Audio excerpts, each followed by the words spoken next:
tricky, but it's well worth the wait. When you pull down on the shock shaft, you will feel them pop into place. They are now properly seated. Take your shock oil and fill the body.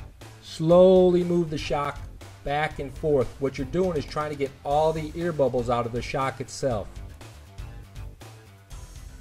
Take your time, add the oil. You're going to move that shock shaft again, nice and slow. You're going to turn it with your fingers. That will remove any trapped ear bubbles underneath that shock piston. It's going to remove them. You want that nice and smooth with the movement, and add more oil if you need it, because most of the time you will. And if you have a bladder that goes on top of that, which these particular shocks don't, but if you do have a bladder, you're going to have that overflow. Don't worry, leave the shock cap a little loose and it will get more oil out when you move that shock shaft up and down, and then screw your cap back on tight. But I leave it a little loose at first to get any ear bubbles that are trapped in there still. It gets them out. Now it's time to reassemble the shock. Make sure you use the smooth part of your needle nose pliers when you're assembling your shock shaft to your ball cup, because you will scratch those and it will affect the performance of your shock. So take your time, do it nice and slow. It's not a race. Not yet anyways. I do both of my front shocks at the same time and my rears at the same time. Make sure the shaft lengths are equal in front and rear. The two fronts should be the same size along with the rear. Also, if your shocks are working great, don't rebuild them before your main. If they're working perfectly, keep them. It's not time to rebuild them right before the main. Do it in a qualifier so you know they're good to go and you can test them out before you run. There's nothing else to it. Good racing.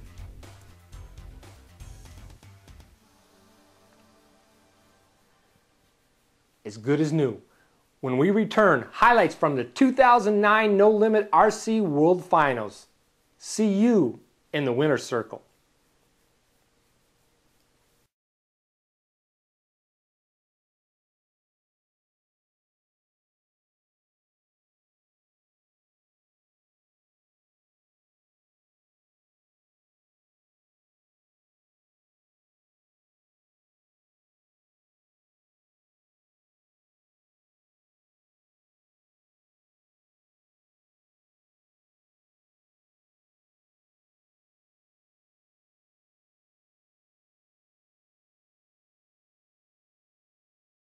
The 2009 No Limit RC Monster Truck World Finals were held at Digger's Dungeon in beautiful Poplar Branch, North Carolina.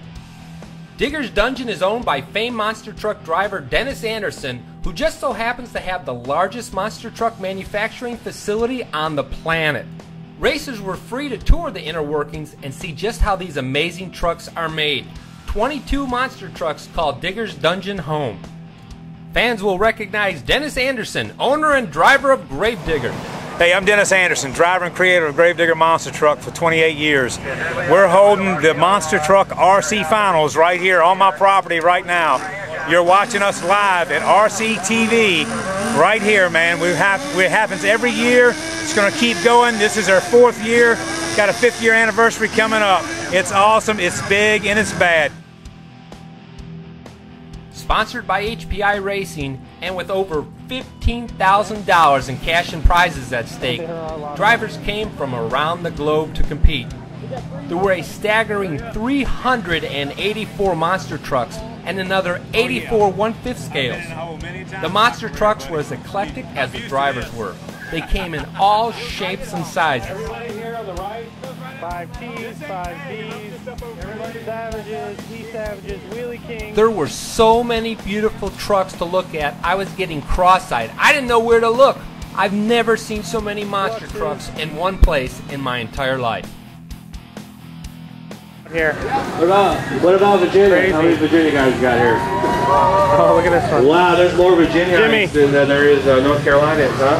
Look at that. But What about Maryland? How many people from Maryland? Orange Crush. Man, there's more people from Maryland than there is from North Carolina. This was the first year for the big boys, the 5th scales, and it proved to be a huge success. Look for it on the schedule from now on. Everyone was running HPI's Baja Series trucks and buggies.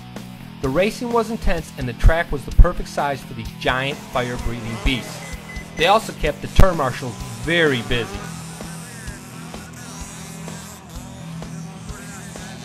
Nothing captures the feel of real racing like the smell and sound of the 1/5 scale buggies and trucks. These vehicles go way beyond good looks. Under the skin is a tough chassis with the power to mow down anything in its path. Power comes from a massive 26cc gasoline engine, delivering rock-solid performance, easy tuning, and run times of more than 30 minutes on a single tank. HPI's new high-performance 8,000 RPM clutch and new high-flow muffler give the Bajas the power to launch with a roost of desert dirt on the way to a screaming top speed of more than 40 miles per hour. Amazing. There was a class for every type of monster truck and every skill level, from nitro to electric and freestyle to sled pulling. No limit had it all. They had a long jump competition, freestyle competition, you name it, they had it. Look at what Savage will do for you. That thing was what, 30 in the air? Still running. 30 seconds. 30 seconds, fellas. Look out, coming through the digger. There was a steel cage match this year. The goal here was to keep your truck running and in one piece because everyone, and I do mean everyone, was out to get you. I bet you know some hacks from your local track that would really do well in this class. I know I do. On your marks, get set, let's go!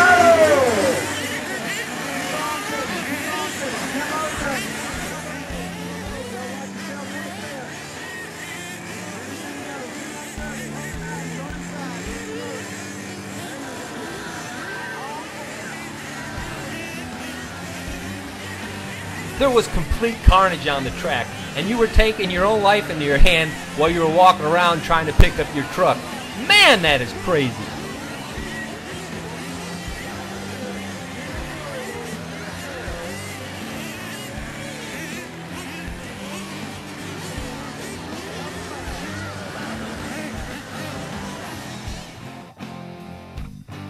The amount of details on some of the trucks there was truly stunning. There was a Best Shelf Queen, Best Graphics and Paint, King of Bling, and a Best Replica of a Full-Size award as well. The hard work and time that went into these amazing trucks is clearly evident in how well they showed. Nice job. Dennis Anderson and crew worked very hard to make sure that everyone had a great time. And based on the smile of this winter, they did. The weekend was a huge success, and drivers are marking their calendars for next year's race. There is one thing that RC enthusiasts can't resist: hot new RC products. This week's product spotlight is on the Smart Module from Novak. What is it exactly? Well, it allows nearly any brushed or brushless speedo, receiver, and servo to run on a one-cell LiPo. Take a look. Roughly the size of a quarter, the Smart Boost increases the one-cell LiPo battery pack's voltage from 3.3 volts to 6 volts, ensuring that the receiver and servo receive a full 6 volt 3 amps of power through the duration of the run.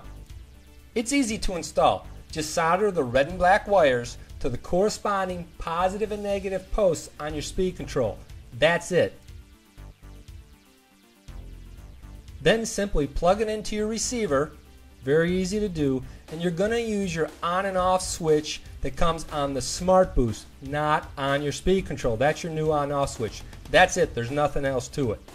The Smart Boost gives you the ability to run a one-cell LiPo cell with the same speedo, servo, and receiver that you would normally run with any 2 to 3 cell LiPo or 4 to 7 cell nickel metal hydride battery pack.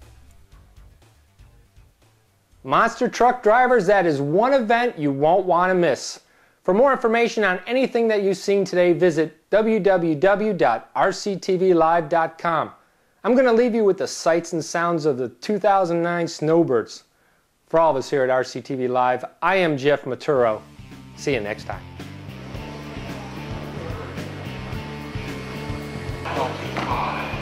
Sunday morning, and haven't slept all night. we ran our enduro.